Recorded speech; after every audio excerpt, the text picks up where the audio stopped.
देखिए, भारतीय जनता पार्टी के विधायक रहे हों सुरेंद्र सिंह की बात करें, खुद इनके सारे मंत्रीगण की बात करें, बिहार के झा साहब की बात करें, तो जब से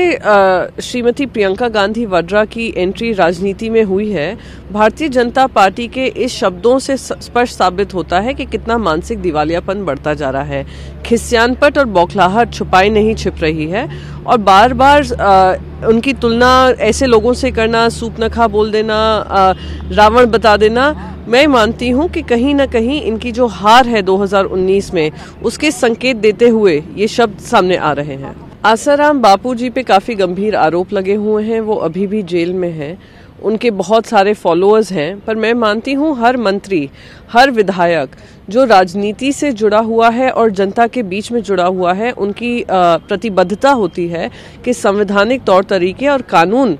के जो प्रावधान है उसका सम्मान करते हुए अपनी जिम्मेदारी निभाएं। तो जो व्यक्ति, भले ही उनकी बहुत सारी मान्यता हो, जो अभी जेल में हैं, उनकी बातों को प्रमोट करना, मैं मानती हूं कि समाज में एक गलत संदेश भेजा जा रहा है।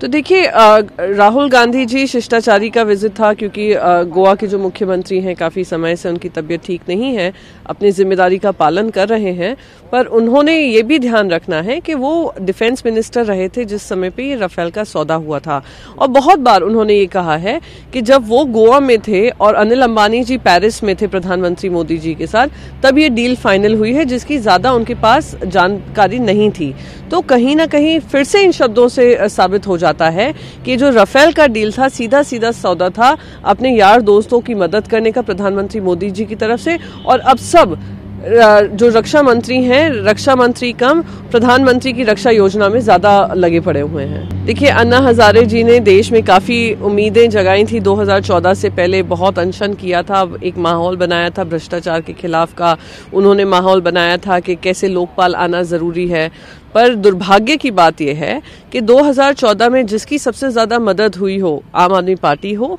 या भारतीय जनता पार्टी हो, ना दिल्ली में लोकपाल कानून बना है अच्छे से, ना ही दिल्ली में बन पाया है। और भ्रष्टाचार तो अपरंपार हो चुका है मोदी सरकार में, ना ही जवाबदेही होती है, ना किसी तरीके की कार्रवाई होती है। हम राफेल का सबसे बड़ा घोटाला सौदा ले लें, या आने वाले समय में जो पोल खुल रही हैं सरकार की कि 4.5 साल के कार्यकाल में जितना भ्रष्टाचार हुआ है वो सामने आ रहा है। उम्मीद करेंगे कि जिस तरीके से अन्ना हजारे जी ने पूरा मूवमेंट बनाया था, 4.5 साल से चुप्पी बांधी हुई थी, अब सही मन से इस मुद्दे को फिर से उजागर करेंगे।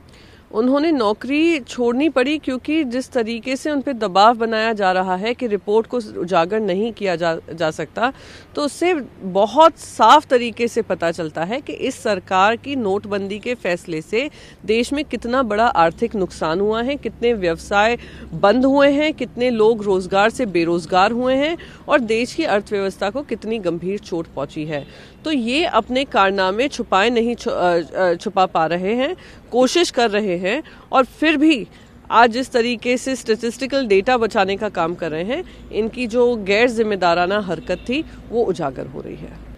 अगर मायावती जी ध्यान करेंगी तो कांग्रेस के ही कार्यकाल में रहा है कि जब हमने केंद्र सरकार की योजना के अंतर्गत जो किसान वर्ग था उनकी कर्जा माफ़ी की थी, सिर्फ एक राज्य में नहीं पूरे देश में किया था। अगर उनको याद होगा, मनरेगा जैसे प्रावधान लाकर हमने देश की जो रूरल जनता है उनको सशक्त करने का काम किया था। अगर उनको ध्यान रहेगा, राइट टू एजुकेशन से लेकर राइट टू फूड तक हमने लोगों का सम्मान बढ़ाया है। उनको अगर ध्यान रहेगा तो 14 करोड़ लोगों को हमने गरीबी रेखा से ऊपर किया है। ये तो वर्ल्ड रिकॉर्ड है, इंडिया को इसी वजह से माना भी जाता है। अगर उनको ध्यान रहेगा तो हाल ही में हुए राज्य चुनावों में जो राहुल गांधी जी ने वादा किया था वहां की जनता से, उसको 48 घंटे के अंदर निभाया है। ये जो मिनिमम इनकम गारंटी है वो एक ऐतिहासिक कदम होगा, जो कांग्रेस पार्टी प्रतिबद्ध है कि जैसे ही सरकार बनाएगी उसका बिल्कुल शुरुआत कर देगी। और ये वैसे ही हमारे वादे होंगे जो हमने अभी राज्य सरकारों में किए हैं, केंद्र की सरकार में कर रहे हैं। हो सकता है मायावती जी का ध्यान इस समय पर उन जुमलों पे लगा हो जो 2014 से प्रधानमंत्री मोदी जी देते आए हैं और उसको पूरा नहीं कर पाए हों। तो अगर ट्रैक रिकॉर्ड कांग्रेस का देख लेंगे तो शायद उनको ध्यान आ जाएगा कि जुमलों के सिवा भी जिम्मेदारी हमने निभाई है।